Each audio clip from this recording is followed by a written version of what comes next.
You know, for the past few years, we've all gotten pretty used to AI that seems to know everything.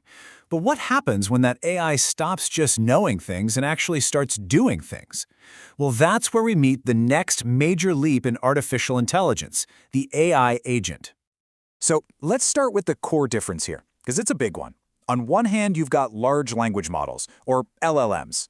Think of these as a massive, super intelligent brain that has basically read the entire internet. It knows everything. But an AI agent, well, that's what gives that brain hands and feet. It allows it to take all that knowledge and actually get stuff done out there in the real world. So, what exactly is an AI agent then? It's a concept that takes us way, way beyond the simple chatbots we've been playing with. Let's really break it down. Honestly, this is the perfect way to think about it. An agent isn't just following some rigid script that a programmer gave it. No, it's more like a brand new team member. You can give it a goal, and it figures out how to get there all on its own, learning and getting better as it goes. Okay, here's the more formal definition, but the keywords are what really matter. Perceive, make decisions, and execute actions autonomously.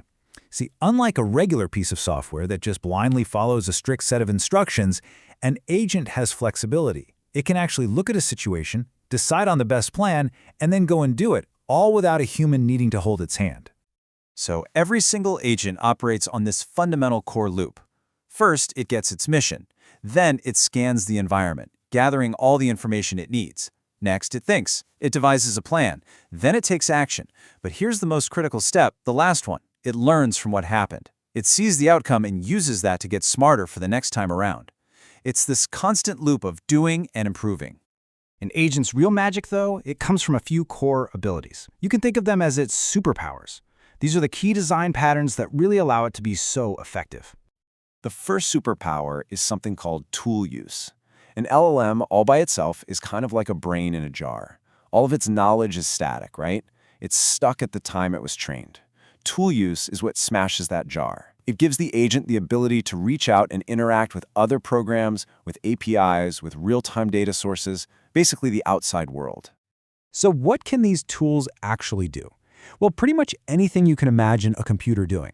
I mean, an agent can use a tool to check livestock prices, search Google for what's happening right now, pull data from a company's private database, or even send an email for you. This is literally how agents get from just knowing to actually doing. The second superpower is reflection. And this one is so cool. It's the agent's ability to act as its own quality control. So it can create a draft of something, then step back, critique its own work, and make it better. It's a loop of generating something and then evaluating it. This is absolutely essential when you need a high-quality, super accurate result, not just a fast one. Okay, so individual agents have superpowers. That's pretty amazing. But the real power, the truly game-changing stuff, emerges when you put them on a team. And that brings us to the whole concept of multi-agent collaboration. The big idea here is what's called task decomposition.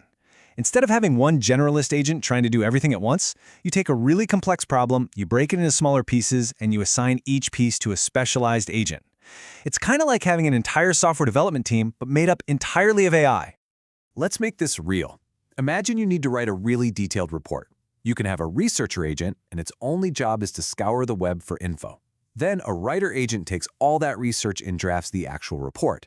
And finally, a critic agent, using that reflection superpower we talked about, reviews the draft, looks for flaws, and suggests improvements. Each agent is an expert at its one specific job. So where is all of this going? I mean, what does a future that's really driven by AI agents actually look like? Let's explore a couple of big hypotheses. Okay, the first really big idea is the agent-driven economy. This is the theory that agents won't just be tools that we use, they're going to become active participants in the economy themselves. They'll operate as these independent entities designed to maximize a specific outcome, like profit. For instance, just imagine an entrepreneur launching a single agent to run an entire e-commerce business. That one agent could spot trending products on social media, create all the marketing copy and images, manage the whole supply chain by talking to other systems, and even change prices in real time based on demand. You could have this hyper-efficient, totally autonomous economy running at a speed no human could ever keep up with. Now for what might be the most mind-bending hypotheses of them all, the rise of the goal-driven system. This is a fundamental shift where we stop programming computers with detailed instructions And instead, we just give them a goal. What this means is that an entrepreneur wouldn't even need to know how to build their business. They would just state the outcome they want: launch a successful coffee business. The system would then figure out the rest, autonomously building its own team of specialized agents, a market researcher agent, a branding agent, a supply chain agent, to get the job done. We're moving from a world of programming to simply declaring our intent. And that brings us to our final big thought. Once these systems can analyze a goal and assemble their own teams of AI agents to achieve it, what complex problems, things that seem totally unsolvable today, will they tackle first? The possibilities are really, truly extraordinary.